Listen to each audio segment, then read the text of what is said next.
On a frigid December morning in 1887, the most powerful man in Pittsburgh made a discovery that would haunt him for the rest of his days. When steel magnate Cornelius Vandermark descended the marble staircase of his Fifth Avenue mansion, he found his wife's emerald evening gown laid out perfectly on the Persian rug of their grand foyer. It was still warm to the touch, as if she had just stepped out of it moments before. But Evangeline Vandermark was nowhere to be found. The front door remained locked from the inside, every window sealed against the bitter Pennsylvania winter. Not a single servant had seen or heard anything unusual during the night. What made this disappearance even more chilling was that Evangeline had been seen by 3 different household staff members going to bed just 4 hours earlier, wearing that very same gown. The Pittsburgh Police Department, pressured by Vandermark's political connections, officially closed the case after only 6 days. They cited insufficient evidence of foul play. But the truth about what happened to Evangeline Vandermark that December night was far more sinister than anyone could have imagined. It involved a web of industrial espionage, family secrets, and a conspiracy that reached the highest levels of Pittsburgh's gilded society. What investigators never discovered was that Evangeline's disappearance was merely the final act in a drama that had been unfolding for over 2 years. It was a deadly game of cat and mouse between a woman seeking justice for her murdered father and a husband whose empire was built on the bones of his enemies. Before we continue with the story of Evangeline Vandermark and uncover the dark truth behind her disappearance, I want to ask you to subscribe to our channel and hit that notification bell. That way, you never miss stories like this. Also, let me know in the comments which state or city you're listening from. I love connecting with our audience from all across America. Now, let me take you back to the winter of 1887, when Pittsburgh's steel barons ruled like kings and murder was just another business expense. The winter of 1887 found Pittsburgh at the height of its industrial glory. It was a city where fortunes were made in steel and coal, and where the smokestacks of countless factories painted the sky in perpetual shades of gray. The air itself seemed to carry the weight of ambition and desperation, thick with coal smoke and the dreams of thousands of immigrants. They had come to America seeking their fortune in the blazing furnaces of Pennsylvania's mills. It was a city of stark contradictions, where magnificent mansions stood just blocks away from squalid tenements. A man could rise from poverty to unimaginable wealth, or fall from grace into an unmarked grave in a matter of months. The Vandermark mansion stood as a testament to this new American aristocracy. It was a 4-story Gothic revival masterpiece that dominated an entire city block on Fifth Avenue, its towers and turrets casting long shadows over the Allegheny River below. The building itself was a monument to excess, featuring hand-carved stone gargoyles imported from French quarries. Stained glass windows depicted scenes from industrial triumph, and a grand ballroom could accommodate 300 of Pittsburgh's elite. The mansion's grounds sprawled across 4 acres of meticulously maintained gardens, greenhouse conservatories, and outbuildings. These included a carriage house large enough for a dozen vehicles, servants' quarters that housed the estate's substantial staff, and the mysterious ice house. That ice house would later play such a crucial role in the dark events to come. Cornelius Vandermark had built his empire from nothing. He started as a common laborer in the steel mills before revolutionizing the production process with innovations. These innovations made him one of the wealthiest men in America. At 52, he was an imposing figure with steel gray hair and piercing blue eyes that seemed to see through anyone who dared cross him in business. His hands, though now soft from years of prosperity, still bore the calluses and scars of his early days working the furnaces.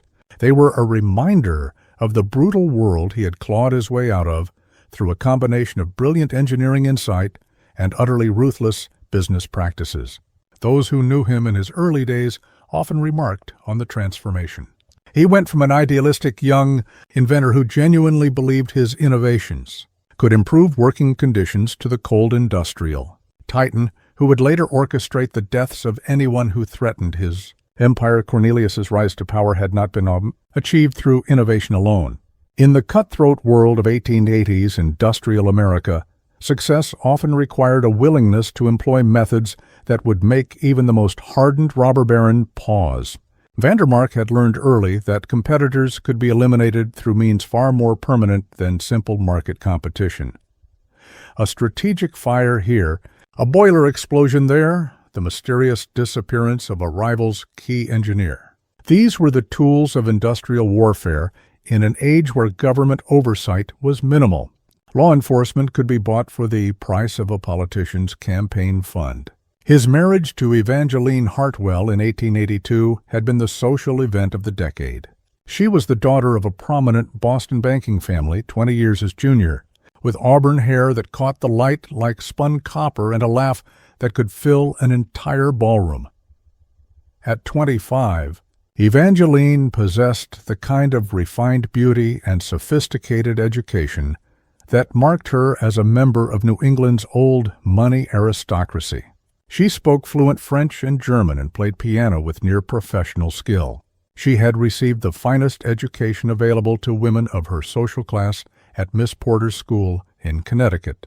But beneath her polished exterior lay a sharp intelligence and moral compass that would ultimately put her on a collision course with her husband's criminal empire. The wedding had been a calculated move on Cornelius's part. It was designed to provide his industrial empire with the social legitimacy that only an alliance with Boston's banking elite could offer.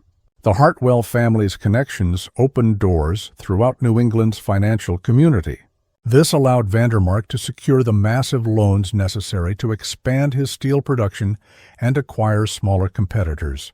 For her part, Evangeline had entered the marriage believing she was aligning herself with a man whose innovations could genuinely improve the lives of American workers. She was unaware that her new husband viewed human life as just another resource to be exploited in pursuit of profit. But by the winter of 1887, those who knew the couple intimately whispered that all was not well in the Vandermark household. Evangeline, once the sparkling centerpiece of Pittsburgh's social scene, had grown increasingly withdrawn over the past year. She spent hours alone in the mansion's extensive library, writing in a leather-bound journal. She kept it locked in her personal writing desk with a small brass key that she wore on a chain around her neck. The library itself was a magnificent room with floor-to-ceiling shelves containing over 3,000 volumes. It included first editions of literary classics, scientific treatises, and an extensive collection of books on American industrial history. Evangeline had been accumulating these since her arrival in Pittsburgh. The household staff, a carefully selected group of 12 individuals who had served the family for years, noticed changes. She had begun taking long walks at odd hours, often returning with muddy boots and a distant look in her green eyes. These walks frequently took her through Pittsburgh's working-class neighborhoods. There, she would speak with the wives and children of mill workers, learning firsthand about the dangerous conditions and frequent accidents that plagued the city's industrial workforce. What the servants didn't know was that these conversations were part of Evangeline's growing investigation. She was looking into the suspicious patterns of industrial accidents that seemed to follow in her husband's wake wherever his business interests led him. The Vandermark estate employed some of Pittsburgh's most trusted servants. Each was chosen not only for their skills, but for their discretion and absolute loyalty to the family. Margaret Sullivan, the Irish head housekeeper, had overseen the mansion's daily operations for nearly a decade. She had immigrated from County Cork during the devastating potato famine of the 1870s. She was a woman of fierce intelligence and unshakable moral principles. These qualities had made her invaluable to the Vandermark household, but would also make her a crucial witness to the strange events surrounding Evangeline's disappearance.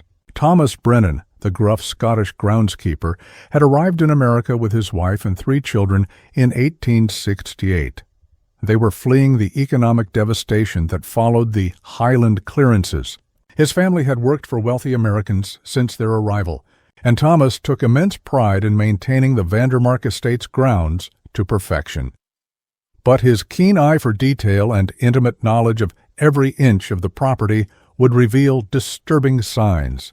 It showed someone had been using the estate for purposes far darker than anyone imagined. Charles Henley served as the mansion's butler, a position that required him to be present for all of the family's social functions. He was also privy to many of their private conversations. Originally from Philadelphia, Henley had been trained in the finest traditions of English domestic service. He prided himself on maintaining the highest standards of professional discretion. But even his carefully cultivated neutrality would be tested by the increasingly bizarre and frightening events that surrounded Evangeline's final months in the mansion. Dr. Franklin Westbrook had served as the Vandermark family physician for over 5 years. He made regular visits to the mansion to attend to both Cornelius and Evangeline's health needs. A graduate of Harvard Medical School and a respected member of Pittsburgh's professional community, Dr. Westbrook had begun to notice troubling changes. He saw them in Evangeline's behavior and physical condition during the months leading up to her disappearance. His private medical notes, which would later be discovered by investigators, revealed his growing concern. He euphemistically described marital difficulties that seemed to be taking an increasingly severe toll on his patient's mental and physical well-being. These were people who prided themselves on discretion and loyalty. This made Evangeline's disappearance all the more puzzling to those who knew the rigid hierarchy and watchful eyes that governed every aspect of life in the mansion. The Vandermark household operated with the precision of a fine timepiece. Every servant knew their exact duties and schedule down to the minute. This rigid order made it virtually impossible for anyone to enter or leave the mansion unnoticed. This fact would make Evangeline's mysterious disappearance seem all the more supernatural. It seemed that way to those who didn't understand the darker forces at work behind the scenes. The city of Pittsburgh itself seemed to hold its breath. During that bitter winter of 1887, it was as if sensing that the forces of change and violence that had shaped its rapid growth were about to claim another victim. The recent Haymarket riot in Chicago had sent shockwaves through America's industrial centers. Pittsburgh's own labor movements were growing, increasingly organized and militant in their demands for safer working conditions and fair wages. Into this volatile atmosphere came whispers of a secret organization of industrialists. They had banded together to maintain their power through any means necessary. This included the systematic elimination of anyone who threatened their control over America's growing industrial empire. The events of December 12, 1887, began like any other winter evening in the Vandermark household. It started with the precise routine that had governed daily life in the mansion for over 5 years. Margaret Sullivan would later testify to police that she had served dinner to Mr. and Mrs. Vandermark in the formal dining room at precisely 7:40, as was their custom. The dining room itself was a masterpiece of Victorian excess, featuring a massive mahogany table that could seat 24 guests. It was illuminated by a crystal chandelier imported from Bohemia and surrounded by oil paintings depicting scenes of industrial triumph. Cornelius had commissioned these from prominent American artists. The meal that evening consisted of roasted pheasant, winter vegetables from the estate's greenhouse, and a bottle of French wine from Cornelius's private cellar. It was an 1878 Chateau Margaux that had cost more than most Pittsburgh workers earned in a month. Margaret noted that Evangeline seemed unusually quiet during the meal. She barely touched her food and responded to her husband's conversation with only brief nods and murmurs. But what struck the housekeeper as most unusual was the way Evangeline kept glancing toward the dining room windows. It was as if she was expecting to see someone approaching through the snow-covered grounds. She had the look of a woman who knew something terrible was coming. Margaret would later tell Detective Samuel Crawford. Her thick Irish accent heavy with emotion, like she was trying to memorize every detail of the room, as if she knew it might be the last time she'd see it. Cornelius, for his part, appeared to be in unusually high spirits that evening. He spoke animatedly about a new steel contract he had secured with the Pennsylvania Railroad and his plans for expanding operations into Ohio and West Virginia. But Charles Henley serving the meal with his characteristic silent efficiency, noticed something strange. Despite his cheerful demeanor, Cornelius kept checking his pocket watch throughout dinner. This behavior suggested he was expecting some predetermined event to occur at a specific time. At 9:30, Margaret had helped Evangeline prepare for bed. She assisted her into the emerald silk evening gown that she often wore when entertaining at home. Though no guests were expected that evening, this detail would later puzzle investigators, as Evangeline typically wore simpler nightclothes when retiring. The elaborate evening gown seemed entirely inappropriate for a quiet night at home. The gown itself was a stunning creation imported from Paris at a cost of nearly $500. It had intricate beadwork that caught the light from the gas lamps and created an almost ethereal effect as Evangeline moved. Margaret specifically remembered complimenting the gown's intricate beadwork. Evangeline had smiled, the first genuine expression of happiness the housekeeper had seen from her mistress in weeks. But along with that smile came something else that would haunt Margaret for the rest of her life. Evangeline had embraced her, holding her tightly for several long seconds, while whispering, "Thank you for your kindness, Margaret. You've been like a mother to me these past years." At the time, Margaret had been touched by the unexpected display of affection, but looking back, she realized it had felt very much like a goodbye. She looked almost relieved, Margaret would later tell the police, like a great weight had been lifted from her shoulders, if you understand my meaning. But there was something else there, too, a kind of terrible sadness, as if she knew she was about to lose everything she held dear. During the preparation for bed, Margaret also noticed that Evangeline was wearing a piece of jewelry she had never seen before. It was a small silver locket on a thin chain around her neck. When Margaret commented on it, Evangeline had simply said it contained something precious that must be preserved.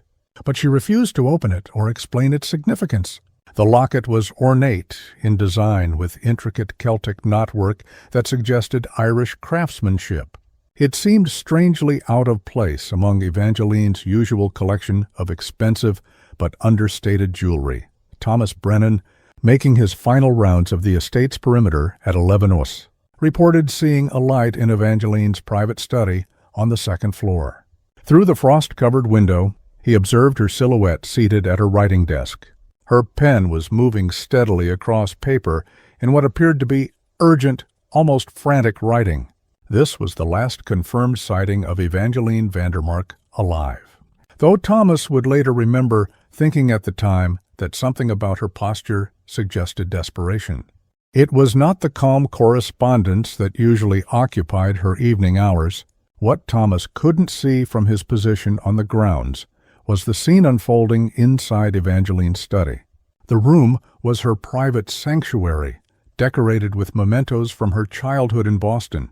It was filled with the books and personal papers that represented her true intellectual interests. That night, Evangeline was engaged in what she knew would be her final act of documentation. She was writing a detailed account of everything she had discovered about her husband's criminal activities. This included the systematic murder campaign that had eliminated dozens of his competitors and potential threats. The study itself bore witness to months of careful investigation. Hidden behind seemingly innocent books were photographs, documents, and correspondence that revealed the true scope of the Pittsburgh Circle's activities. Maps of Pennsylvania and neighboring states were marked with red pins. These indicated the locations of suspicious industrial accidents. Each was accompanied by detailed notes about the victims, the circumstances of their deaths, and the business advantages that had occurred to Circle members as a result. At 6 a.m. in the morning, when Margaret arrived to begin her daily duties, she discovered the front door locked from the inside. The heavy iron bolt that could only be engaged from within the house was securely in place. The mansion's 12 windows on the ground floor were all latched shut, their locks showing no signs of tampering. Margaret tested each one personally, as she had been trained to do during her years of service. She found them all secure with no indication that anyone had attempted to force them open from the outside. The second and third floor windows were too high to access without a ladder. Thomas confirmed that all ladders remained in the carriage house, undisturbed and covered with a thin layer of snow that had fallen during the night. The snow itself told its own story. It was a perfect blanket of white that showed no footprints or other signs of disturbance around the mansion's perimeter. If someone had left the house during the night, they had done so without touching the ground. But it was the discovery in the foyer that stopped Margaret's heart and sent Charles Henley running to fetch Thomas from the grounds. There, arranged with almost ceremonial precision on the imported Persian rug, lay Evangeline's emerald gown. The fabric was still warm when Margaret touched it, as if Evangeline had only just removed it. The scent of her signature lavender perfume hung in the cold morning air like the ghost of her presence. The gown appeared to have been removed with great care, lying flat and perfectly arranged as if it were being displayed for viewing. No buttons were torn, no seams were damaged, and the delicate beadwork remained intact. Beside the gown lay a single piece of paper, a page torn from Evangeline's private journal. It had only 4 words written in her distinctive handwriting: "The truth must survive." But there were other, more disturbing details that the servants noticed in those first terrifying moments of discovery. The Persian rug beneath the gown showed slight discoloration. It was as if it had been recently cleaned or treated with some kind of chemical solution. The air in the foyer carried not just the scent of lavender perfume, but also a faint odor. Thomas later described it as medicinal, like the stuff they use in hospitals to put people to sleep. Most puzzling of all was the condition of Evangeline's jewelry. Her wedding ring, a massive diamond surrounded by emeralds, worth more than most people's homes, lay on the marble floor beside the gown. But the small silver locket that Margaret had noticed the night before was nowhere to be found. It was as if whoever had removed Evangeline's gown had specifically taken that one piece of jewelry while leaving behind items of far greater monetary value. When Cornelius was awakened and brought downstairs, his reaction puzzled and disturbed the servants. Rather than the panic or desperation one might expect from a husband discovering his wife missing, he stood in the foyer for several long minutes. He stared at the gown with an expression that Margaret later described as more fearful than surprised. It was as if he'd been expecting something terrible to happen. His face had gone pale, but it was the pallor of a man confronting a long-anticipated crisis rather than the shock of an unexpected tragedy. Even more strange was Cornelius's immediate reaction to the situation. Instead of demanding that the servants search the house or calling for the police, his first action was to send Charles Henley to fetch his private secretary. This was a nervous man named Arthur Peabody, who handled Cornelius's most sensitive business correspondence. His second action was to order Margaret to gather all of Evangeline's personal papers and journals from her study. This was ostensibly to help in the search for clues about her disappearance, but it was done in a manner that seemed more concerned with controlling evidence than finding his missing wife. Dr. Franklin Westbrook arrived at the mansion within an hour of being summoned. But by then, Cornelius had already taken control of the situation in a way that seemed almost rehearsed. The doctor was not asked to examine the scene or offer medical opinions about possible explanations for Evangeline's disappearance. Instead, he was ushered into Cornelius's private office for a conversation that lasted nearly 30 minutes. He emerged looking deeply troubled and refusing to speak to anyone else about what had been discussed. The most chilling detail of all was discovered by Thomas Brennan during his careful examination of the mansion's exterior. While the snow around the house showed no signs of footprints, he found something far more disturbing near the entrance to the old ice house. There, partially hidden beneath a thin layer of fresh snow, were dark stains on the ground. They looked suspiciously like blood. When Thomas attempted to investigate further, he was ordered away from the area by Cornelius himself. Cornelius claimed that the ice house was structurally unsafe and off-limits to all household staff. The official investigation into Evangeline Vandermark's disappearance lasted exactly 6 days. This was a remarkably brief period for a case involving one of Pittsburgh's most prominent families. Detective Samuel Crawford, a 20-year veteran of the Pittsburgh Police Department, was assigned to the case, but he found his efforts hampered at every turn by what he would later describe in his private notes as interference from parties unknown. Crawford was an honest cop in a city where honesty was often a luxury that law enforcement couldn't afford. His dedication to uncovering the truth would ultimately cost him far more than his career. Crawford had built his reputation on meticulous investigation and an almost supernatural ability to uncover evidence that others missed. A tall, lean man with prematurely gray hair and penetrating dark eyes, he had solved some of Pittsburgh's most challenging cases. He did this through sheer persistence and an unwillingness to accept convenient explanations that didn't fit the facts. But the Vandermark case would test every skill he had developed over 2 decades of police work. It presented him with a mystery that seemed to defy logical explanation. Simultaneously, it revealed a conspiracy so vast and well-protected that even acknowledging its existence put his life in danger. Crawford's initial interviews with the household staff revealed several disturbing details that never made it into the official police report. Margaret Sullivan confided that in the weeks leading up to her disappearance, Evangeline had been receiving mysterious visitors. These were well-dressed men who arrived after dark and departed before dawn. They entered through the mansion's service entrance to avoid being seen by neighbors or the main household staff. These meetings always took place in Evangeline's private study. Margaret noted that after each visit, her mistress appeared increasingly agitated and fearful. The housekeeper's description of these nocturnal visitors was troubling in its specificity. They were always impeccably dressed in expensive suits and overcoats. They spoke with educated accents that suggested upper-class backgrounds and carried themselves with the confidence of men accustomed to wielding power. But what Margaret found most unsettling was their eyes. They had cold, calculating gazes that seemed to take in every detail of their surroundings as if assessing potential threats or escape routes. More troubling still was Thomas Brennan's observation that someone had been regularly visiting the estate's old ice house. This was a stone structure built into the hillside behind the mansion. The ice house hadn't been used for its original purpose in years, as the Vandermarks had installed one of the city's first electric refrigeration systems in 1885.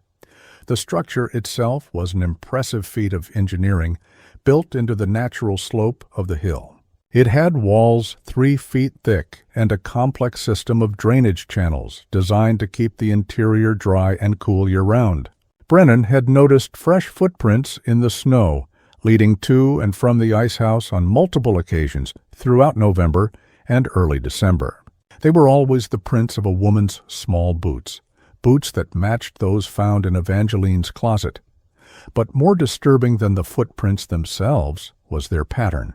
They suggested that someone had been making regular visits to the ice house, always at night and always alone. On several occasions, Thomas had seen a faint light glowing from within the structure. It was as if someone were using a lantern or candle to illuminate the interior. When Crawford attempted to question Thomas about these observations in detail, the groundskeeper revealed something even more unsettling. On at least 3 occasions, he had seen not just Evangeline's footprints leading to the ice house, but also the tracks of a much larger person. This someone was wearing heavy boots of the type typically worn by workmen or laborers. These larger footprints always appeared on the same nights as Evangeline's visits, but they followed a different path, approaching the ice house from the direction of the public road rather than from the mansion itself. Detective Crawford's attempts to search the ice house were blocked by Cornelius Vandermark himself. Cornelius claimed that the structure was unsafe and that a full structural inspection would be required before anyone could enter. This explanation struck Crawford as suspicious, given that the ice house had been built with the same attention to quality and durability that characterized all of the Vandermark estate's structures. When Crawford pressed for permission to conduct even a limited examination of the building's exterior, He was informed by Vandermark's lawyers that any investigation would require a specific warrant. This warrant needed to clearly articulate probable cause for believing evidence of a crime might be found within. The legal obstacles placed in Crawford's path were unlike anything he had encountered in his 2 decades of police work. Typically, families of missing persons were eager to cooperate with any investigation that might lead to their loved one's recovery. But the Vandermark case was different. From the very beginning, it seemed as if powerful forces were working to limit the scope of the investigation. They aimed to prevent certain areas of inquiry from being pursued. When Crawford returned 3 days later with the necessary permits and warrants, he found that the ice house had been sealed with fresh mortar. Vandermark's lawyers argued that the detective's warrant was no longer valid due to substantial modifications to the structure. The speed with which this sealing had been accomplished was remarkable. It required the work of skilled masons and a substantial quantity of building materials. These must have been procured and transported to the estate within a matter of hours. Perhaps most significantly, Crawford discovered that Evangeline's private journal was missing. This was the leather-bound book that servants had seen her writing in obsessively. It was gone from her locked writing desk. The desk itself showed no signs of forced entry, and the only key was reportedly in Evangeline's possession when she disappeared. When questioned about the journal, Cornelius claimed to have no knowledge of such a book. This was despite Margaret Sullivan's sworn testimony that she had seen him reading from it on the morning of Evangeline's disappearance. The missing journal was particularly significant because several servants had described it as containing far more than typical personal. Reflections Margaret Sullivan reported that Evangeline had been working on what appeared to be a systematic documentation of some kind. She was filling page after page with detailed notes, sketches, and what looked like business correspondence. The journal had been thick enough to contain several hundred pages. Evangeline had been writing in it daily for at least 6 months before her disappearance. Crawford's investigation took on a new dimension when he began to explore Evangeline's background and family history. The Hartwell banking family, once prominent figures in New England society, had apparently suffered a series of financial disasters in recent years. These had reduced them from wealth and influence to near poverty in less than 5 years. What made this decline particularly suspicious was its speed and the specific nature of the financial instruments that had caused their ruin. Evangeline's father, Harrison Hartwell, had died under mysterious circumstances in Boston in 1886. It was officially ruled a suicide by hanging, though no note was ever found. Family friends insisted that he had shown no signs of depression or financial despair. The Boston Police Department's file on Harrison Hartwell's death was remarkably thin. It contained little more than a brief report describing the discovery of his body in his banking office.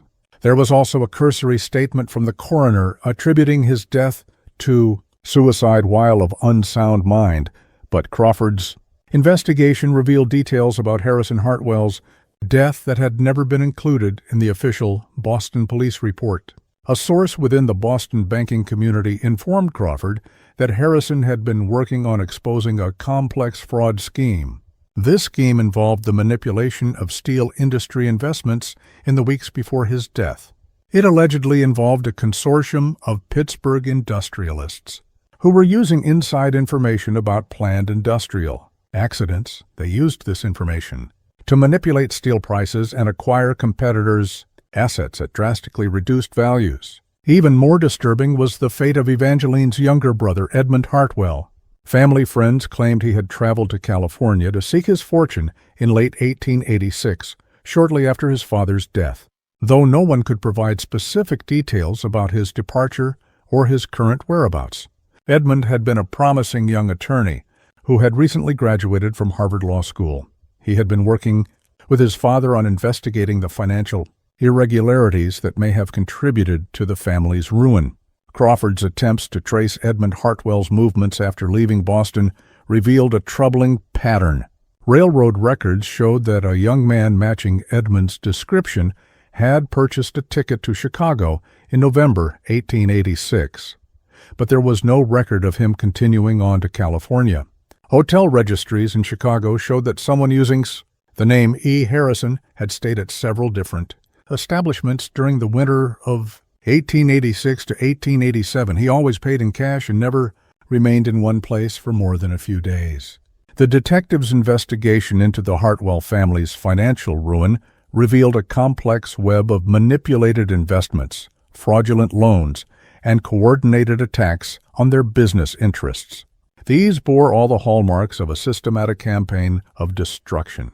The timing of these financial attacks coincided almost perfectly with Cornelius Vandermark's courtship of Evangeline. This suggested that her marriage might have been as much about eliminating a potential threat as it was about gaining social legitimacy for Vandermark's industrial empire. But perhaps the most chilling discovery Crawford made during his investigation into the Hartwell family was a pattern of similar financial attacks. These targeted other prominent families throughout New England and the mid-Atlantic states. In each case, the targeted families had either owned steel-related businesses or possessed information about steel industry practices. Some had been involved in investigating labor conditions or industrial safety issues, and in each case, the family's destruction had been followed by the acquisition of their assets by companies that could be traced back to a small group of Pittsburgh industrialists. Crawford's private notes from this period reveal his growing realization. He saw that Evangeline Vandermark's disappearance was not an isolated incident. It was rather the latest in a series of eliminations designed to protect a conspiracy that had been operating for at least a decade. His investigation had uncovered evidence of what appeared to be a secret organization of industrial leaders. They had systematically murdered their way to dominance of America's steel industry. They left behind a trail of convenient accidents, suicides, and disappearances that had never been connected by law enforcement agencies operating in different jurisdictions. The scope of this conspiracy was staggering in its ambition and ruthlessness.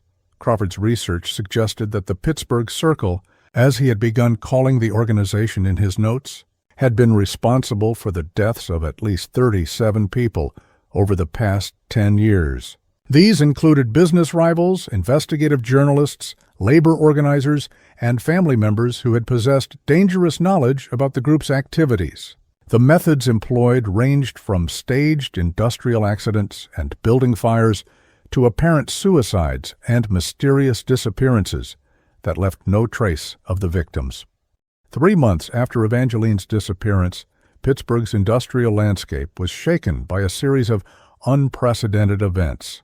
These seemed at first glance unrelated to the Vandermark mystery. A massive explosion at the Consolidated Steel Works, a facility owned by Vandermark's primary competitor, industrialist Henry Rutherford, killed 17 workers. It destroyed nearly half the factory. The explosion occurred at 3:17 a.m. on a bitter March morning when only a skeleton crew of maintenance workers should have been present. But investigators later discovered that several key engineers and foremen had been working late that night. They were working on what Rutherford described as critical production modifications. The official investigation blamed a faulty boiler, but whispers throughout Pittsburgh's working-class neighborhoods suggested sabotage. The pattern of destruction was unlike anything seen in previous industrial accidents. The explosion appeared to have originated from multiple points simultaneously, rather than from a single mechanical failure. More troubling still was the discovery that several of the factory's safety systems had been deliberately disabled in the hours before the explosion. Though this information was quickly suppressed by both company officials and local authorities, what made this tragedy particularly relevant to Evangeline's case was a discovery.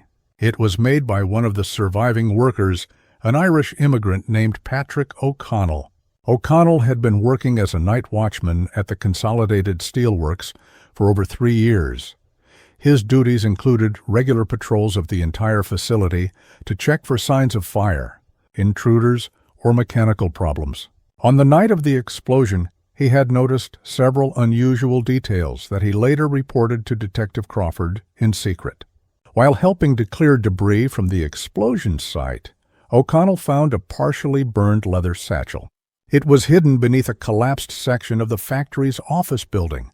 The satchel contained documents that appeared to detail the structural weaknesses of several Pittsburgh steel mills. These included precise engineering, drawings, and what looked like schedules for planned accidents. Most shocking of all, the handwriting on several of these documents was distinctly feminine. It was written in the same elegant script that Margaret Sullivan recognized from Evangeline's correspondence. The documents in the satchel represented months or even years of careful study and preparation. They included detailed floor plans of multiple industrial facilities throughout Pittsburgh and the surrounding region. These were annotated with notes about security procedures, shift schedules, and optimal timing for various types of sabotage. Some of the plans were accompanied by photographs that appeared to have been taken covertly from within the facilities. These showed specific equipment and structural elements that would later be identified as the sources of accidental explosions or fires.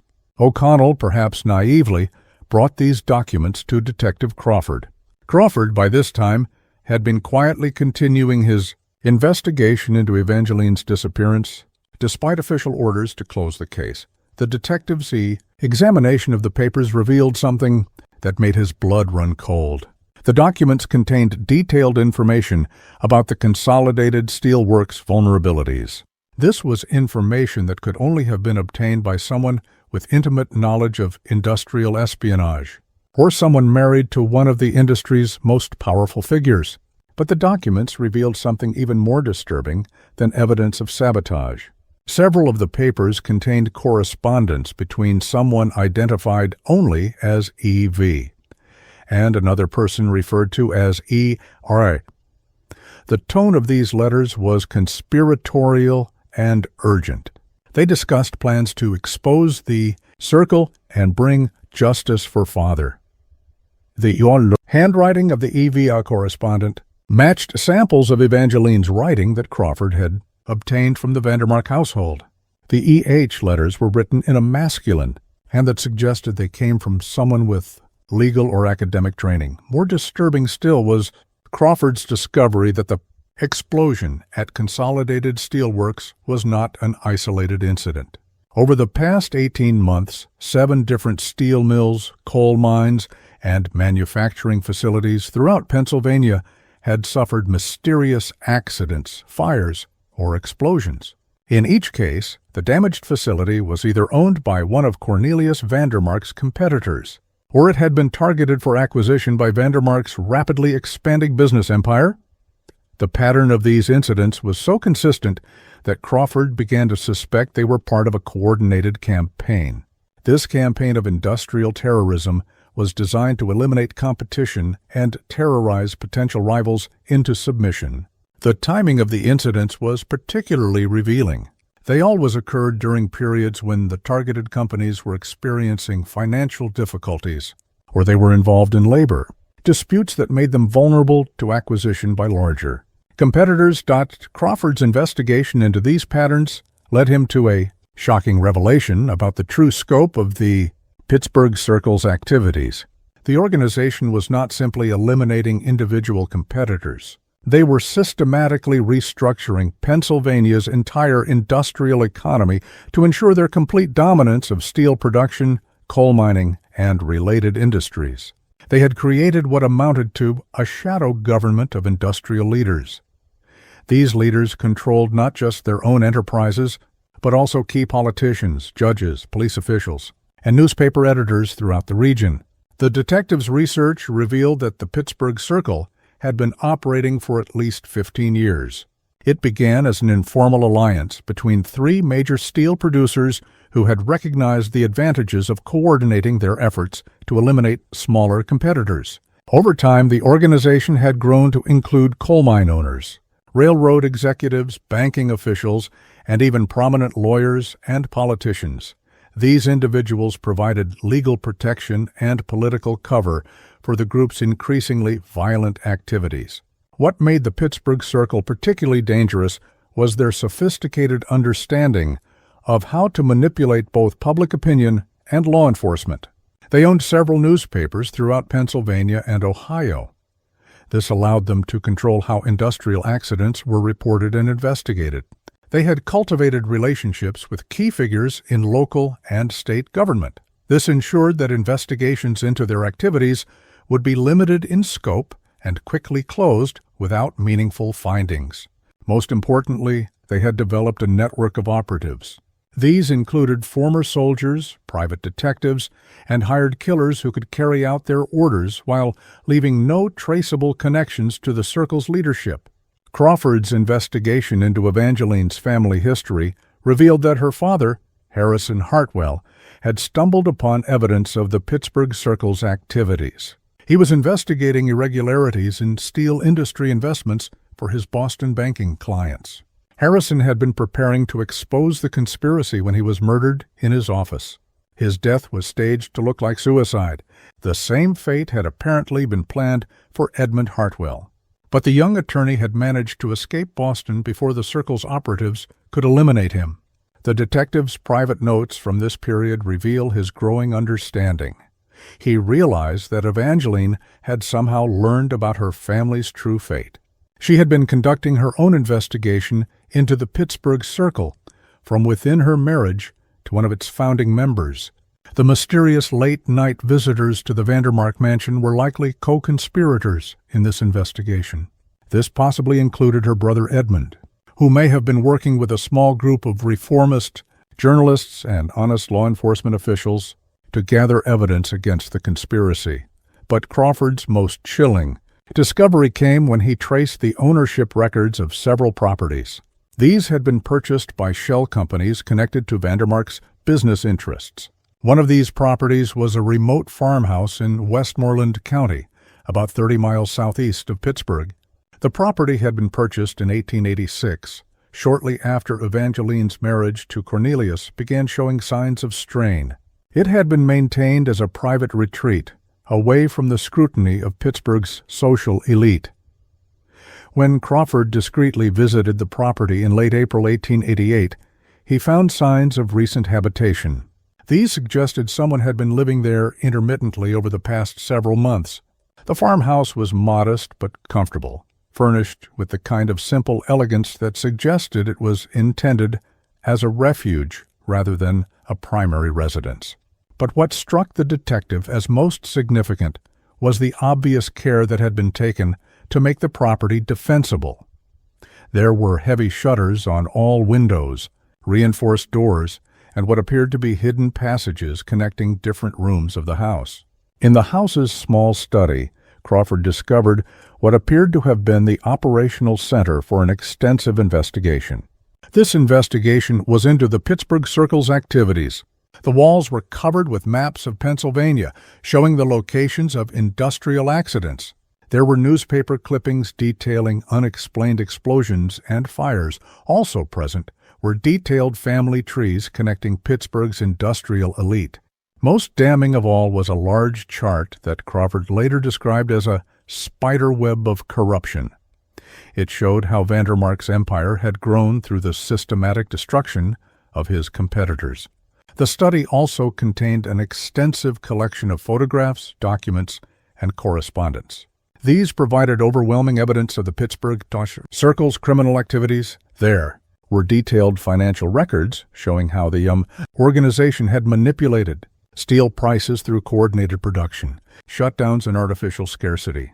There were copies of correspondence between Circle members discussing specific targets for elimination and the methods to be employed. Most disturbing of all were photographs of several Circle meetings, apparently taken covertly. These showed Cornelius Vandermark and other prominent industrialists planning what could only be described as acts of terrorism against their competitors. But the farmhouse held an even more disturbing secret. In the cellar, hidden behind a false wall that Crawford discovered purely by accident, was a small chamber. It contained dozens of additional photographs and documents. These materials provided evidence that the Pittsburgh Circle's activities extended far beyond industrial sabotage. They reached into political assassination, judicial corruption, and the systematic elimination of journalists and labor leaders who threatened their interests. Among these photographs was one that made Crawford's hands shake as he held it. The image showed the interior of the Consolidated Steelworks boiler room. Specific structural points were marked in red ink. Notes were written in Evangeline's handwriting describing optimal placement for maximum impact.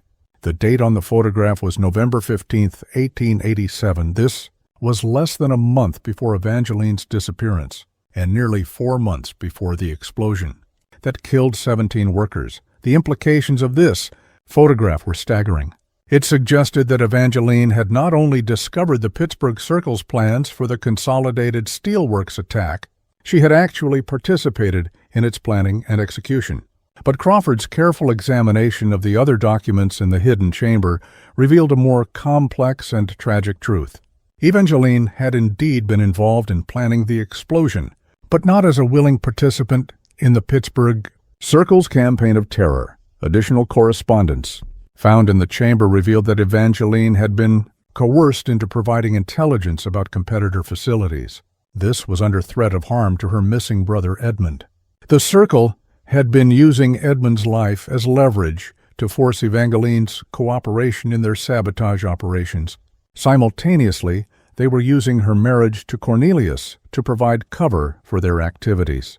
But Evangeline had been secretly documenting everything. She was building a comprehensive case against the organization while appearing to cooperate with their demands. Crawford's investigation took an even darker turn when he discovered correspondence between Evangeline and a man identified only as E.H. These were initials that matched those of her supposedly missing brother, Edmund Hartwell. These letters, hidden in a hollowed-out book in the farmhouse library, revealed that Edmund was very much alive. He was living under an assumed identity while helping his sister gather evidence against the Pittsburgh Circle. The letters detailed a complex plan to expose the conspiracy while ensuring the safety of both siblings and other potential witnesses. But the final letter in the collection, dated December 10, 1887, just 2 days before Evangeline's disappearance, contained a message that chilled Crawford to the bone. It read, E, our father's death was not suicide. C knows we have discovered the truth about the Circle. They plan to eliminate both of us within days. I've hidden copies of all evidence in multiple locations. If something happens to me, remember our childhood hiding place. The truth waits there. Do not trust anyone in Pittsburgh. The corruption reaches into the highest levels of government. Trust only the contact in Chicago, whose name I gave you. Time is running out. Vicar. The letter was accompanied by a detailed map of the Vandermark estate. Specific locations were marked for what appeared to be hidden caches of evidence. Most significant was a marking at the old ice house. It indicated that additional documentation was concealed somewhere within that structure. Crawford realized that Evangeline's regular visits to the ice house had not been meetings with co-conspirators. They were rather trips to hide evidence that would eventually expose the Pittsburgh Circle's crimes. As Crawford pieced together the full scope of Evangeline's investigation, he began to understand her true courage and determination. She had discovered that her marriage was part of a conspiracy that had murdered her father and destroyed her family. But instead of fleeing or seeking protection, she had chosen to use her position as Cornelius's wife to gather evidence. This evidence could bring down the entire organization. She had been playing an incredibly dangerous game. She appeared to cooperate with the Circle's demands while secretly documenting their crimes and planning their ultimate exposure. But Crawford's investigation was about to take an even more dangerous turn. As he prepared to retrieve the evidence hidden in the Vandermark estate's ice house, he began to notice signs that his own activities were being monitored. Strange men appeared outside his boarding house at odd hours. His mail seemed to have been opened and resealed. Witnesses who had previously been willing to speak with him suddenly became evasive or claimed to have no memory of their earlier conversations. Just when Crawford thought he had begun to understand the scope of the conspiracy, his investigation was abruptly terminated. On a rainy April morning in 1888, Detective Samuel Crawford was found dead in an alley behind Pittsburgh Central Police Station. It was officially ruled a heart attack brought on by excessive drinking. But Crawford's wife later testified that her husband rarely drank and had been in excellent health. More suspicious still was the fact that all of Crawford's case files related to the Vandermark investigation disappeared. From the police station on the same night he died, the detective's death marked the end of any official investigation into Evangeline Vandermark's disappearance. But it also represented something far more sinister. It was proof that the Pittsburgh Circle was willing to murder law enforcement officials to protect their secrets. Crawford's death sent a clear message to other honest cops and potential investigators. It showed that some cases were too dangerous to pursue, no matter how compelling the evidence might be. In the months following Detective Crawford's death, Pittsburgh's industrial elite seemed to close ranks even more tightly. They created an atmosphere of fear and suspicion that permeated every level of society. Workers in the steel mills whispered about mysterious accidents. These accidents claimed the lives of anyone who spoke too openly about safety violations or labor organizing. Journalists found that editors were suddenly unwilling to publish stories that might reflect poorly on the city's major industrial leaders. Even politicians, who had previously supported labor reforms, began to change their positions. They often cited vague concerns about economic stability and the need to maintain Pittsburgh's competitive advantage in national markets.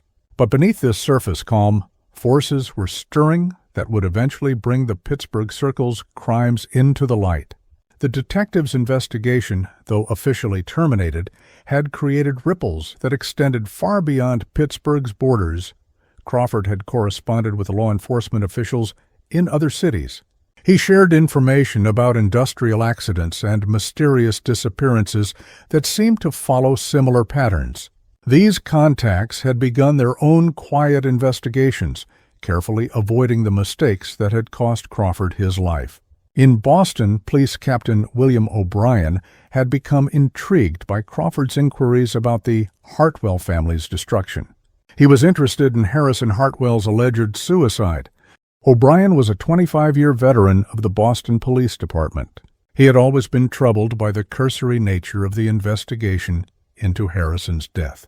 The banker had been found hanging in his office with no suicide note and no apparent motive for taking his own life. Yet, the case had been closed within days, despite numerous inconsistencies in the physical evidence. O'Brien's review of the original case files revealed several details that had been overlooked or deliberately ignored by the original investigators. Harrison Hartwell's office had shown signs of a struggle with furniture overturned and papers scattered across the floor, yet this had been dismissed as the result of the suicide victim's final moments of desperation. More troubling was the testimony of a night watchman. He claimed to have seen 3 well-dressed men leaving the building around the time Harrison's body was discovered.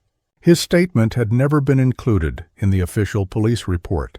The Boston police captain's investigation led him to attempt contact with Edmund Hartwell.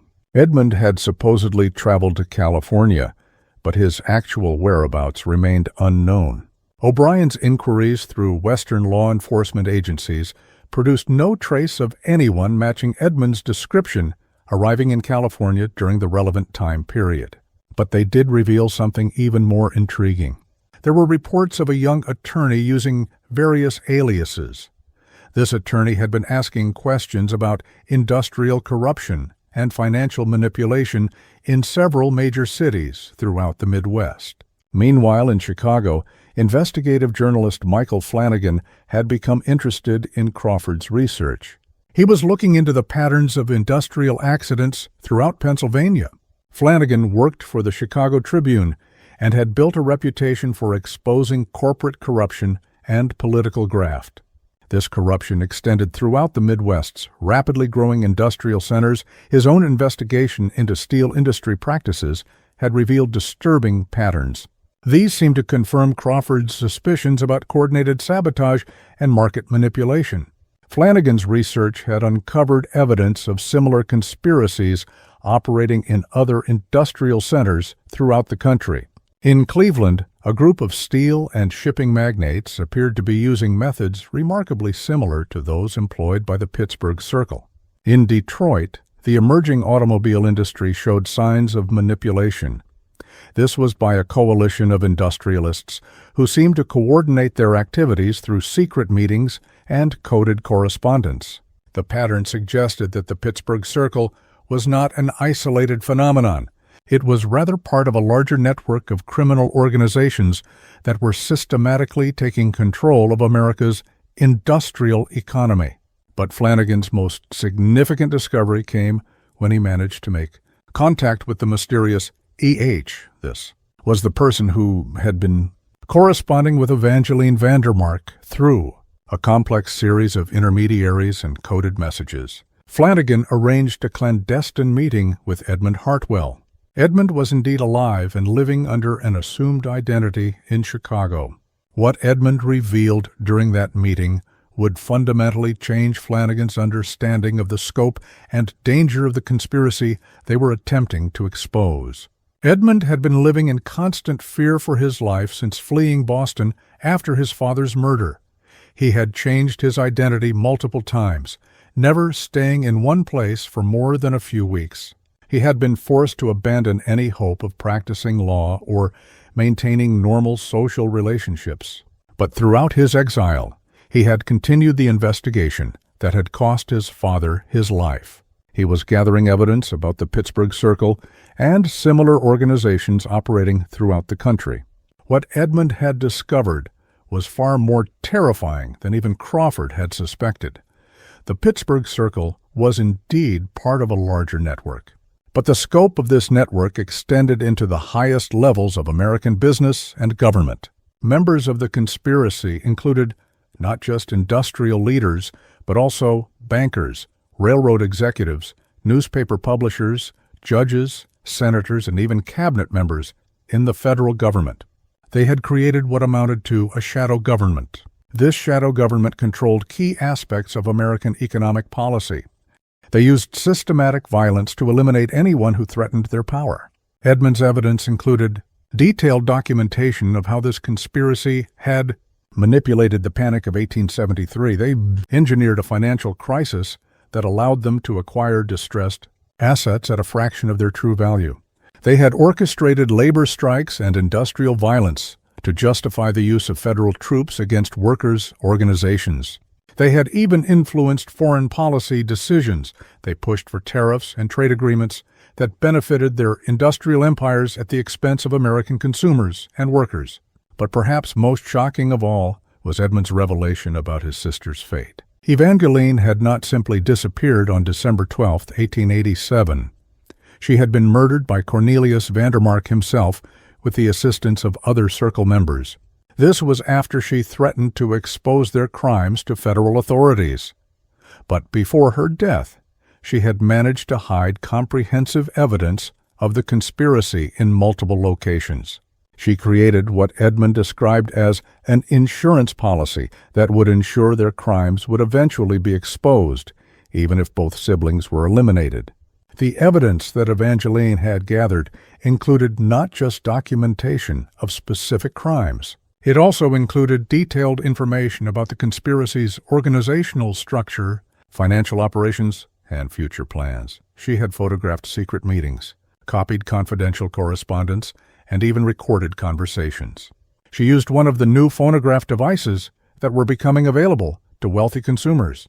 Most importantly, she had identified other victims of the conspiracy who might be willing to testify if they could be assured of protection from retaliation. Edmund's meeting with Flanagan took place in an abandoned warehouse on Chicago's South Side. It was chosen specifically because it offered multiple escape routes and could be observed for signs of surveillance. The young attorney had become expert at such precautions during his months of exile, but even his careful preparations could not entirely eliminate the risks involved in exposing such a powerful and ruthless organization. During their conversation, Edmund revealed that he and Evangeline had developed an elaborate plan.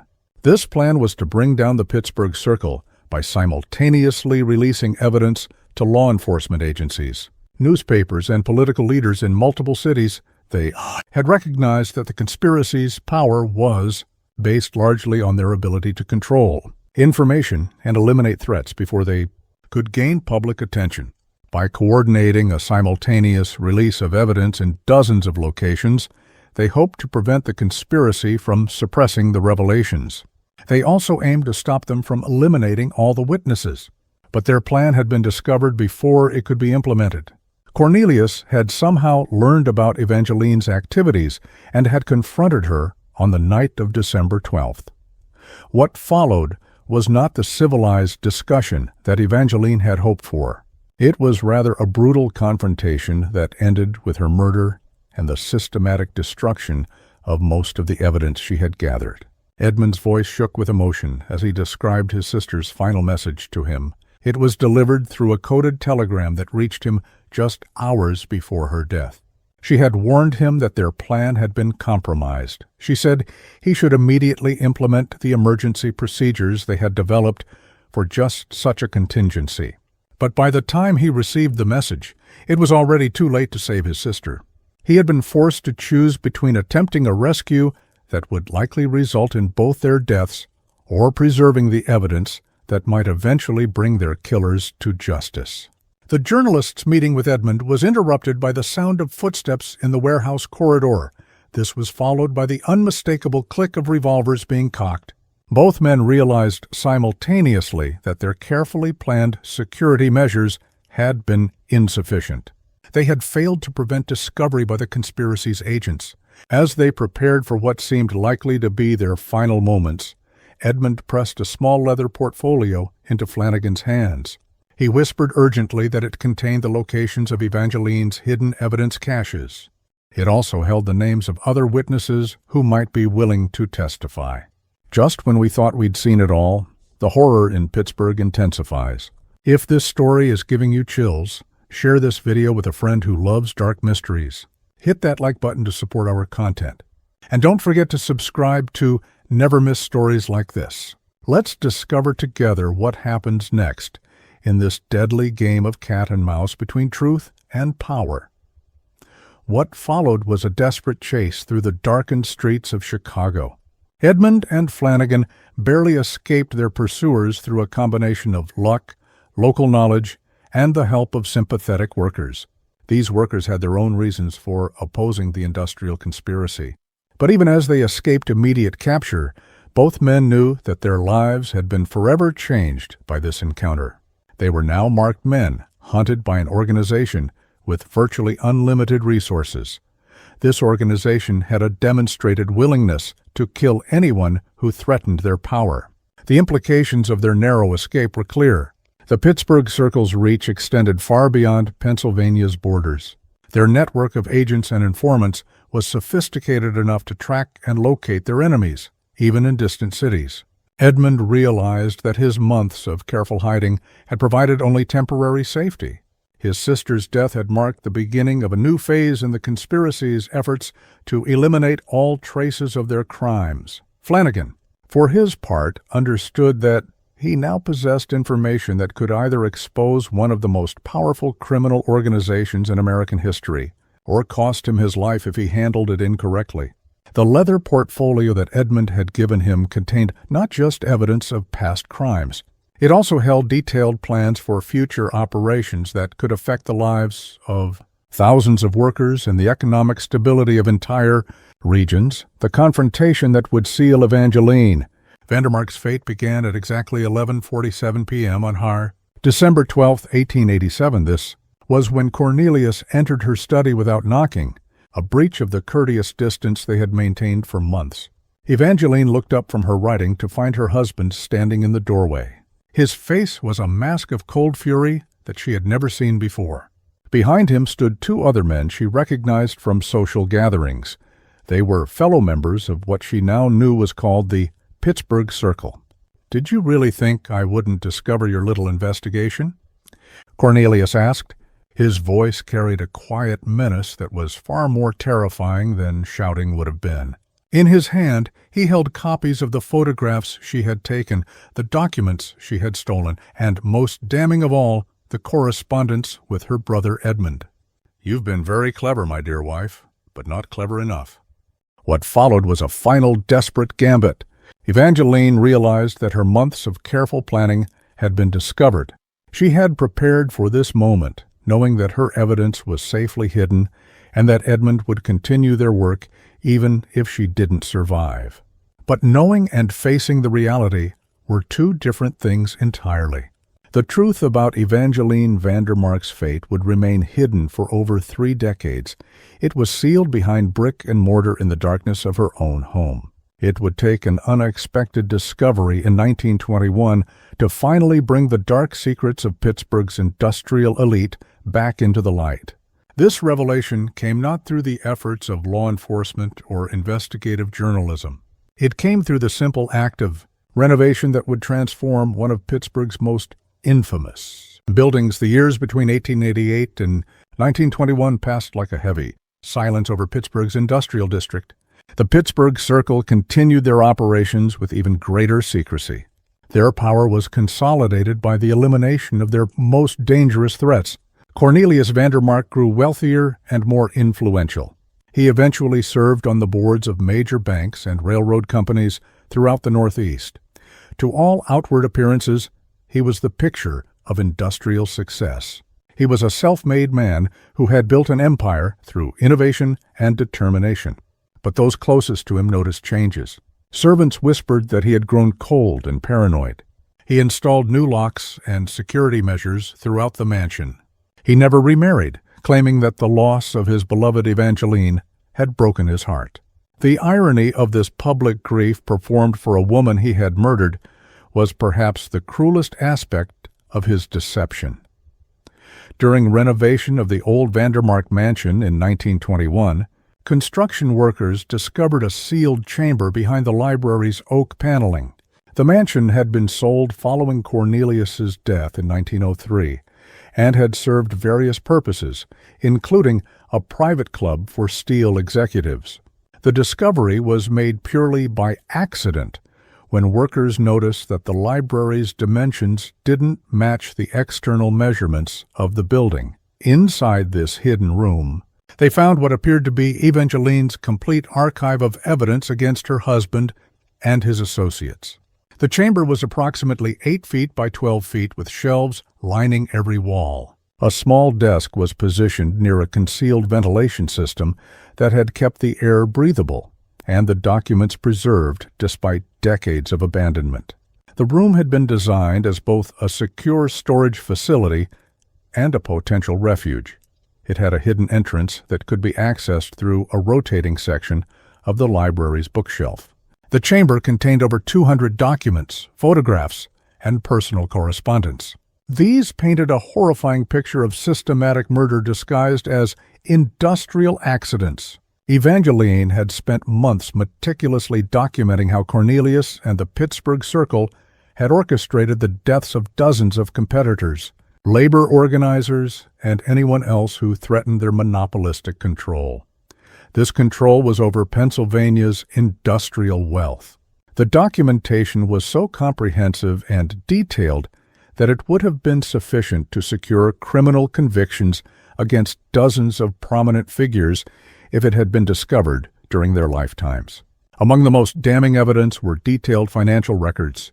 These showed how Circle members had profited from advanced knowledge of planned accidents at competitor facilities. The documents revealed a sophisticated system of insider trading.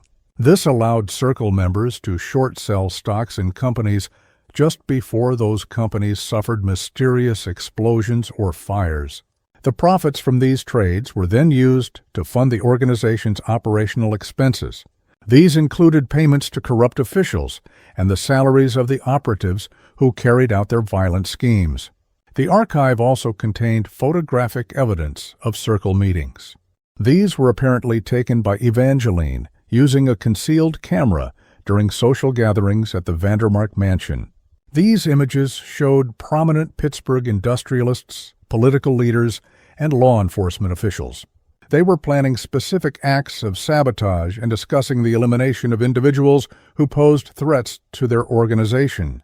The clarity and detail of these photographs made it impossible to dismiss them as forgeries or misinterpretations. But the most shocking discovery was of Evangeline's final journal entry. It was written on December 12, 1887, the night of her disappearance. The journal was bound in red leather and filled with Evangeline's careful handwriting. It documented her growing understanding of her husband's crimes and her determination to bring him to justice, regardless of the personal cost.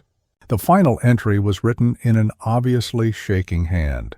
This suggested that Evangeline was composing it under extreme stress or fear. In it, she described how she had confronted Cornelius with her evidence earlier that evening. She demanded that he cease his murderous activities and make amends to the families of his victims. She had believed, perhaps naively, that her husband retained enough humanity to be horrified by the revelation of what his ambition had cost in human lives. Instead, Cornelius's response had been swift and brutal, revealing a coldness that she had never suspected despite their years of marriage. "He told me that I had served my purpose," Evangeline wrote in her shaking handwriting, "that my family's destruction had been merely the first step in demonstrating the consequences of opposing him. He said that my marriage had been nothing more than a business transaction. It was a way to gain legitimacy in Boston's financial circles while destroying potential rivals. But now," he said, "I had become a liability that could no longer be tolerated." The journal revealed that Cornelius had given Evangeline a choice that was no choice at all.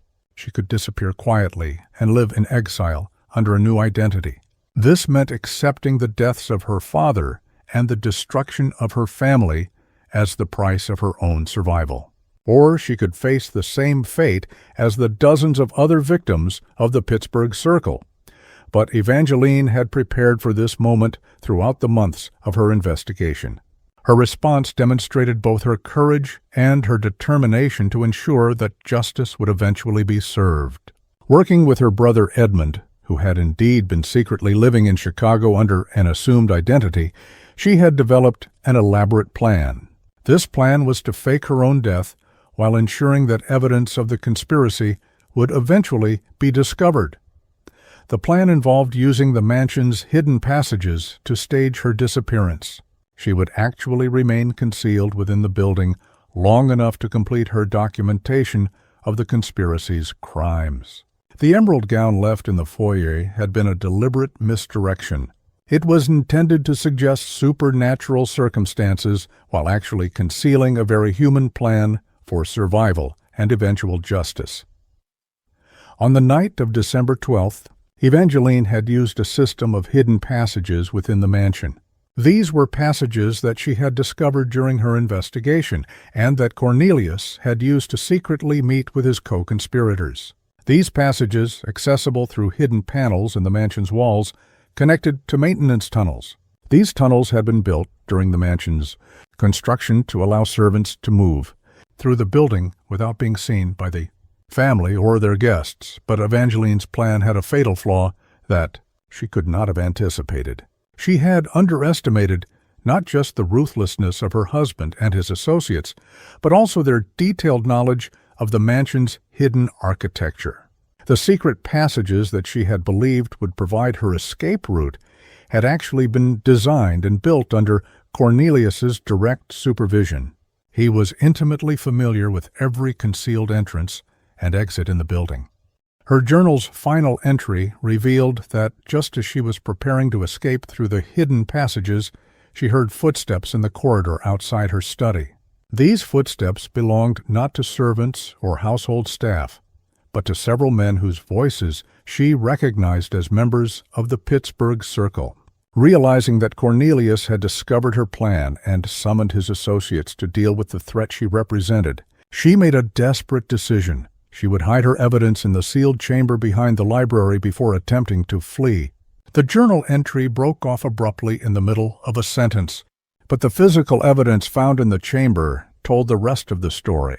Evangeline had managed to seal herself inside the hidden room with her archive of evidence. She apparently hoped that she could wait out the immediate danger and escape later when the mansion was less heavily guarded. But her hiding place had become her tomb. When Cornelius and his associates discovered her location and decided to eliminate both her and her evidence permanently, they sealed her in. The workers who discovered Evangeline's hidden chamber in 1921 found more than just documents and photographs. In the far corner of the room, concealed beneath a pile of moth-eaten curtains and partially collapsed wooden shelving, they discovered human remains. These were the skeletal remains of a woman still wearing fragments of an emerald silk gown and jewelry that matched descriptions of Evangeline's personal effects. A locket found with the remains contained a photograph of Harrison Hartwell and an inscription. It read, "To my beloved daughter, Evangeline, may you always fight for justice, no matter the cost." The father, 1882, the discovery of this locket confirmed that the remains were indeed those of Evangeline Vandermark. It provided heartbreaking evidence of the connection between her investigation and her determination to avenge her father's murder. The medical examiner's report, though limited by the condition of the remains and the passage of time, suggested that the woman had died from a blow to the head. This was consistent with murder rather than natural causes or accident. The positioning of the skull and the presence of what appeared to be defensive wounds on the arm bones suggested that Evangeline had fought desperately for her life before succumbing to her injuries, but perhaps more significant than the cause of death was evidence suggesting that Evangeline had been walled up alive in the chamber. She was trapped as it was sealed from the outside by her murderers. Scratches on the walls indicated that she had tried to claw her way out. Fragments of broken pottery suggested she had attempted to dig through the brick and mortar that sealed her tomb. The horror of her final hours was almost beyond imagination. She was trapped in darkness, slowly dying while surrounded by the evidence that she had hoped would bring her killers to justice. Most heartbreaking of all was a final message that Evangeline had managed to scratch into the wooden floor of the chamber. She used what appeared to be a piece of her jewelry. The message was brief but clear. "Edmund, the circle continues. Stop them. Justice for father." EV 1887. The discovery of this message provided final proof that Evangeline had maintained her determination to expose the conspiracy even in her final moments. She used her last breath to ensure that her brother would continue the fight for justice that had cost her everything. The discovery of Evangeline's remains and her archive of evidence prompted a renewed investigation. This investigation was into the activities of the Pittsburgh Circle. It led to the exposure of a conspiracy that had controlled Pennsylvania's industrial development for over 4 decades. The investigation was led not by local law enforcement, which remained compromised by political corruption, but by federal agents. They worked under the direction of Attorney General Harry Daugherty, who recognized that the scope of the conspiracy required federal intervention. The documents found in Evangeline's hidden chamber implicated dozens of prominent families. They were implicated in systematic murder, fraud, and industrial espionage. The evidence was so comprehensive and damning that it could not be suppressed or dismissed. This was despite the enormous political and economic influence wielded by the conspiracy's surviving members. Several of these families were still powerful figures in American business and politics as late as the 1920s. Their exposure created a scandal that reverberated throughout the highest levels of American society. The federal investigation revealed that the Pittsburgh Circle had been responsible for the deaths of at least 93 people over a period of 30 years. These included business rivals, labor organizers, investigative journalists, honest politicians, law enforcement officials, and family members. These family members had possessed dangerous knowledge about the group's activities. The methods employed ranged from staged industrial accidents and building fires to apparent suicides, mysterious illnesses, and outright assassinations. These assassinations were made to look like robberies or random violence. The conspiracy's influence had extended far beyond Pennsylvania's borders. Similar organizations were operating in most major industrial centers throughout the United States. The federal investigation uncovered evidence of coordination between these groups. This suggested that they had formed a nationwide network of criminal organizations. These organizations had systematically corrupted American industrial development for decades. The scope of their influence was staggering. It affected everything from labor relations and industrial safety standards to foreign trade policy and federal legislation. Edmund Hartwell, now living under the name Edward Harrison in Los Angeles, was contacted by federal investigators. He confirmed many of the details found in his sister's archive. He revealed that he and Evangeline had been working with a small group of reformist journalists and honest law enforcement officials. Their goal was to expose the Pittsburgh Circle's activities, but one by one their allies had met with mysterious accidents or simply disappeared. This left the siblings to continue their dangerous investigation alone. Evangeline knew she was walking into a trap that night, Edmund told investigators in 1921. His voice was still heavy with emotion after 3 decades of exile and fear. But she believed that her evidence would eventually be found and that justice would be served. Even if it took decades, she was willing to sacrifice herself to ensure that this truth would survive and that our father's death would not be in vain. Edmund's testimony provided crucial corroboration for the evidence found in the hidden chamber. His detailed knowledge of the conspiracy's operations allowed federal investigators to identify other victims.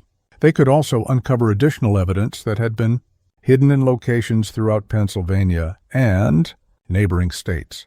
His survival had been made possible only by his decision to abandon his legal career and assume a completely new identity.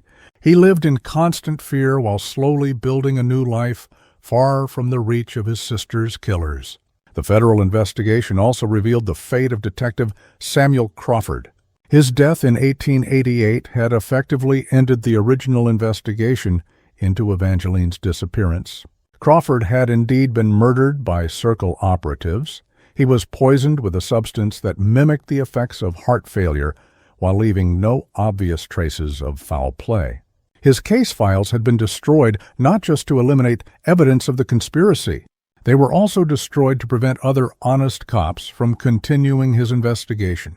The investigation into Crawford's death led to the discovery of his personal notes. These had been hidden by his widow in defiance of threats from unknown parties who had demanded their destruction. These notes provided additional confirmation of the conspiracy's scope and methods. They revealed that Crawford had been much closer to exposing the truth than anyone had realized at the time of his death. But perhaps the most significant outcome of the federal investigation was the exposure of corruption. This corruption extended into the highest levels of government. Several prominent senators, congressmen, and federal judges were implicated in the conspiracy.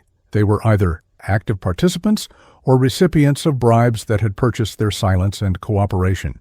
The resulting scandal led to the largest corruption investigation in American history up to that time. It resulted in the resignation or removal of dozens of public officials. The Vandermark Mansion was demolished in 1923. This was officially due to structural problems, but more likely to eliminate any remaining evidence of the crimes committed within its walls. The site was eventually converted into a small park. It had a modest memorial honoring the victims of industrial violence during Pittsburgh's early industrial period. The memorial made no specific mention of Evangeline Vandermark or the Pittsburgh Circle. This reflected the continued influence of powerful families who preferred that certain aspects of their history remain forgotten. Cornelius Vandermark's business empire was quietly dismantled. Following the federal investigation, its assets were distributed among various shell companies and trusts that obscured their connection to the original conspiracy. Many of the families connected to the Pittsburgh Circle continued to wield enormous influence in American industry throughout the 20th century. Their dark origins were carefully hidden behind layers of legitimate business ventures and philanthropic activities. These activities helped rehabilitate their public images. The steel industry itself underwent significant reforms following the exposure of the Pittsburgh Circle's activities. New federal safety regulations were implemented. Labor unions gained legal protections that had been denied for decades. Oversight mechanisms were established to prevent the kind of systematic violence and corruption that had characterized the industry's early development. These changes came too late to help the hundreds of workers who had died in the Conspiracies engineered accidents, but they helped ensure that such systematic violence would be much more difficult to conceal in the future. The exposure of the Pittsburgh Circle also led to important changes in law enforcement and journalism. Federal agencies gained new powers to investigate interstate criminal conspiracies. Newspapers developed more sophisticated methods for protecting sources and investigating corporate corruption. The case became a touchstone for investigative journalists. Throughout the 20th century, it demonstrated both the importance of persistent investigation and the extreme dangers faced by those who attempted to expose powerful criminal organizations. But Evangeline's sacrifice was not entirely in vain. The partial exposure of the Pittsburgh Circle's activities led to increased oversight of industrial safety and labor practices throughout Pennsylvania and neighboring states. Labor organizations, armed with evidence of systematic violence against workers, were able to push through important safety regulations and worker protection laws. These laws saved countless lives in the decades that followed. The conspiracy's methods of manipulation and violence became much more difficult to employ as public awareness grew and oversight mechanisms were strengthened. The evidence that Evangeline had risked everything to preserve also inspired a new generation of reformers and investigative journalists. They continued the fight for industrial justice throughout the early 20th century. Her determination to document the truth, even at the cost of her own life, became a powerful symbol. It symbolized the individual courage required to confront institutional corruption and violence. The story of Evangeline Vandermark also highlighted the particular vulnerabilities faced by women who attempted to challenge powerful, male-dominated institutions during the late 19th century. Her ability to gather evidence about the Pittsburgh Circle was largely dependent on her access to her husband's business affairs. This access could be revoked at any moment and placed her in constant danger of discovery and retaliation. Her courage in using that privileged position to expose crimes rather than simply enjoying the benefits of wealth and status demonstrated a moral commitment. This commitment transcended the conventional expectations of her social class and gender. This mystery shows us how power and greed can corrupt even the most intimate relationships.